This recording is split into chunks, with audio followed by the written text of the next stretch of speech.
పల్నాడు జిల్లా పిడుగురాళ్ల పట్టణంలో వేంచేసి ఉన్న శ్రీ కనకదుర్గ దేవస్థానం నందు ఈ నెల 19 నుండి 29 వరకు కోటి కుంకుమార్చన మహోత్సవం సోమవారం 8వ రోజుకు చేరుకుంది.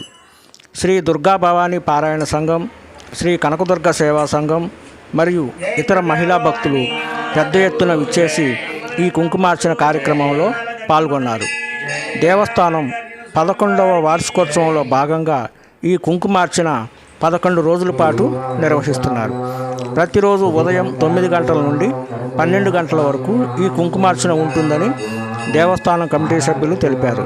ఈ సందర్భంగా మహిళలకు లక్కీ డిప్ కూడా నిర్వహించి బహుమతులను ప్రదానం చేస్తున్నట్లు చెప్పారు.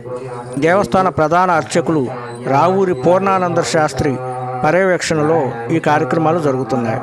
అనంతరం భక్తులకు అమ్మవారి తీర్థ ప్రసాదాలను అందజేశారు. అలాగే మార్చి 8వ తేదీన రాత్రి 7 గంటలకు అమ్మవారి దేవస్థానం నందు శివపార్వతుల కళ్యాణం జరుగుతుందని దేవస్థానం అధ్యక్షులు కొత్తూరి ఆంజనేయులు తెలిపారు. భక్తులు ఈ కార్యక్రమానికి హాజరై అమ్మవారి తీర్థ ప్రసాదాలు స్వీకరించాలని వారు కోరుతున్నారు.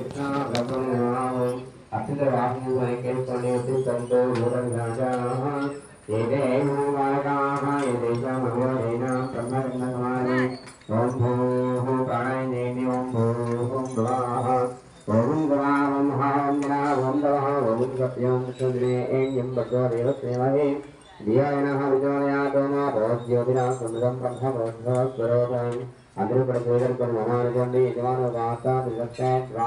మహాగణావతి కనకదుర్గాదేవి మహాగణావతి కనకదుర్గాదేవి ప్రీత్యర్థం శివే మూర్తే శ్రీ మహాలక్ష్మీనాథే వ్రతానస్యాద్య బ్రాహ్మణందే రాధే శేరారాంగందే వరత్నమంత్రై కలియుగం రాజగంధే దేవై వాతవర్ధనాదరందే మీరో కృష్ణ దిగ్వాగే శ్రీరసై జ్ఞాన వేదై కృష్ణాకాయ జ్ఞానజరేశే భగవతాయ మహాశ్రీ మహాకాళి महासरस्वती कनकदुर्गादेवी समस्योतां ब्राह्मण हरिहर गुंजन गुंजोत्तमत्तमानि शान्तमानि श्री गौरकृष्णानवच माघमासा शुक्लपक्षे माघमासा कृष्णपक्षे माघमासा